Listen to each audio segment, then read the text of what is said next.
Apple గుర్తుకే Apple గుర్తుకే Apple గుర్తుకే ఓటు వేయండి, అభివృద్ధిని సాధించండి. యాపిల్ గుర్తుకే ఓటేయండి, యాపిల్ గుర్తుకే ఓటు వేయండి.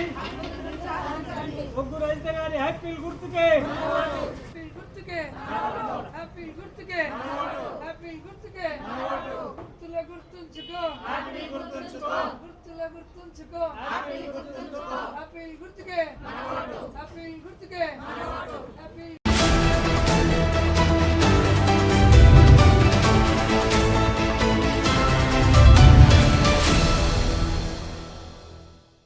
మున్సిపల్ ఎన్నికల్లో భాగంగా చేరేళ్ల పట్టణంలో 4వ వార్డు స్వతంత్ర అభ్యర్థి ఒగ్గు రజిత రాజు మనతో ఉన్నారు. వారిని అడిగి తెలుసుకుందాం, అసలు సమస్యలు ఏమున్నాయి, మీ 4వ వార్డులో ఎట్లాంటి సమస్యలు ఉన్నాయి, మీరు ప్రజల్లోకి వెళ్ళినప్పుడు ఎట్లాంటి స్పందన వస్తుంది? చాలా మంచిగా స్పందన వస్తుంది. మీ ఎట్లాంటి వాళ్ళు ముందుకు రావాలి, చేయాలి అని చెప్తున్నారు. వాటర్ కానీ, నీళ్ళు కానీ, మోరీలు కానీ, రోడ్లు కానీ ముందుండి చేయడానికి మేము ముందుకు వస్తున్నాం. ప్రజల సమస్య ఏదైనా తీర్చడానికి మేము ముందడుగు వేయాలని అనుకుంటున్నాను.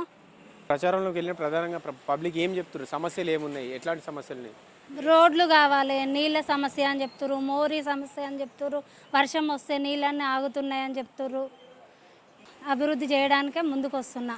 స్వతంత్ర అభ్యర్థిగా 4వ వార్డు అక్కలకు, చెల్లెలకు, అన్నలకు అందరికీ నమస్కారం. నేను ముందుకు వచ్చిన, నన్ను గెలిపించండి స్వతంత్ర అభ్యర్థిగా. ఏ సమస్య ఉన్నా ముందుండి నేను తీరుస్తా. అధికారుల దగ్గరికి పోయి కలిసి పని చేపించే బాధ్యత నాది. రాజు మనతో ఉన్నారు, వారిని అడిగి తెలుసుకునే ప్రయత్నించింది. వారు గతంలో కూడా చాలా సేవా కార్యక్రమాలు చేసినట్టుగా మనకు తెలుస్తూ ఉన్నది. అలా చెప్పండి, మీరు గతంలో కూడా చాలా సేవా కార్యక్రమాలు చేశారు, ఇప్పుడు రాజకీయాల్లోకి వస్తున్నారు స్వతంత్ర అభ్యర్థిగా. ఎట్లా ఏం చెప్తారన్న పబ్లిక్ అంతా? 4వ వార్డు ప్రజానీకానికి నమస్కారం. నేను గత 30 సంవత్సరాలుగా ప్రజాసేవలో ఉన్నాను, ప్రజల ముందు ఉన్నాను, ప్రజలతోటి ఉన్నాను. ప్రజల సాధక బాధకాలలో నేను ముందున్నాను. కరోనా టైంలో కావచ్చు, కరోనా టైంలో ఒక్కొక్కరికి బీద వాళ్లకు, నిరుపేదలకు నేను నిత్యావసర సరుకుల పంపిణీ 2 టర్ములలో నేను చేయడం జరిగింది. నేను పదవులను ఆశించి కాదు, ప్రజలే నాకు ముఖ్యం, ప్రజల్లో ఉండాలి, ప్రజలకు మేలు కోరుకోవాలనుకున్నా తప్ప పదవులు అనేది నేను ఎప్పుడూ ఆశించలేదు. నేను దాని తర్వాత కూడా రెవెన్యూ డివిజన్ కావచ్చు, అన్నదాన కార్యక్రమాలు కావచ్చు, కోర్టు ఇక్కడ సహకారం అవ్వడానికి, కోర్టు కోసం భారీ వర్షం ఆ రోజు డేట్ డిక్లేర్ అయినాక వర్షం పడింది. ఆ వర్షాన్ని కూడా లెక్క వేయకుండా ఆ వర్షంలో ఒకరోజు నిరాహార దీక్ష వల్లనే కోర్టు సహకారమైంది. ఈరోజు ఇక్కడ మున్సిపల్ కూల్చివేసి ఈ అంగడి బజార్ అంబేద్కర్ చౌరస్తాను కబ్జా చేయడానికి ప్రయత్నం చేసిర్రు. దాన్ని ఆపడానికి నేను ముందున్న ఇక్కడ ముత్తిరెడ్డి గారు కబ్జా చేసిన మత్తడి భూమిని దాంట్లో పోరాటంలో ముందున్న నేను. అటువంటి కేసులు నా మీద ఒక 10-12 కేసులు ఉన్నాయి, ఇప్పటికి కూడా నా రన్నింగ్లో ఉన్నాను.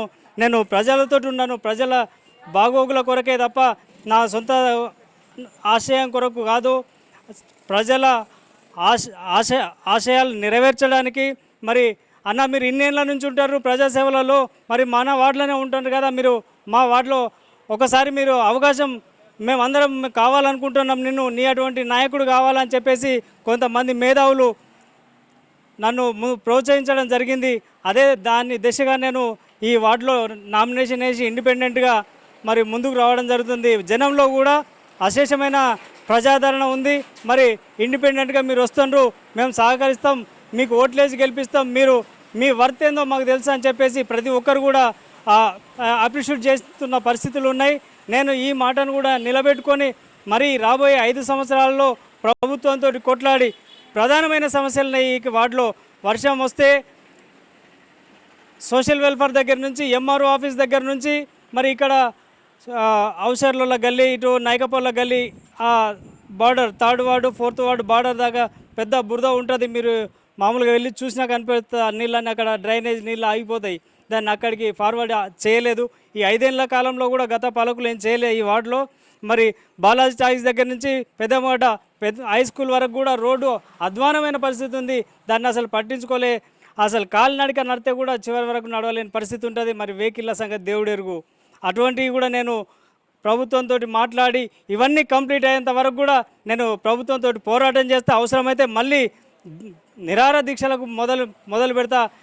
మొత్తం మీద ఈ 4th వార్డును డెవలప్మెంట్లో అగ్రగామిగా నేను నిలపడానికి నేను ముందుకు వస్తా.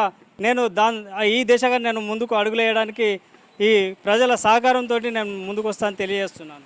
ఓవరాల్గా మిమ్మల్ని గెలిపించాలని మీ 4వ వార్డు ప్రజలకు ఏం చెప్తారు? నన్ను గెలిపిస్తే ప్రజల వెంటుండి ప్రజలతోటి ప్రజల సమస్యలు కంప్లీట్ చేయడానికి, ప్రజల సమస్యలు తీర్చడానికి, ప్రభుత్వం దృష్టికి తీసుకుపోయి తీర్చడానికి నేను 24 గంటలు ఏ టైంకి వచ్చినా నా దర్వాజా ఓపెన్ చేసి పెడతా ఈ ప్రజల కోసం అని చెప్పి తెలియజేస్తున్నా.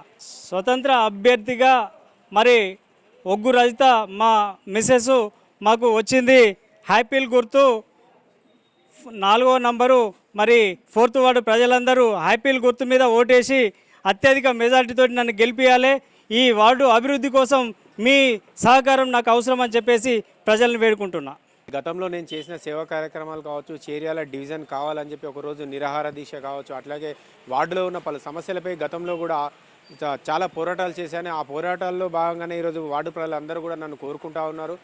ఈ వార్డు ప్రజలు నన్ను గెలిపిస్తే ఈ సమస్యలన్నీ కూడా ప్రభుత్వం దృష్టికి తీసుకెళ్ళి అవసరమైతే అధికారులతో కొట్లాడి కూడా ఈ పనులను చేయించే విషయంలో ముందుంటా అని చెప్పి చెప్తా ఉన్నారు.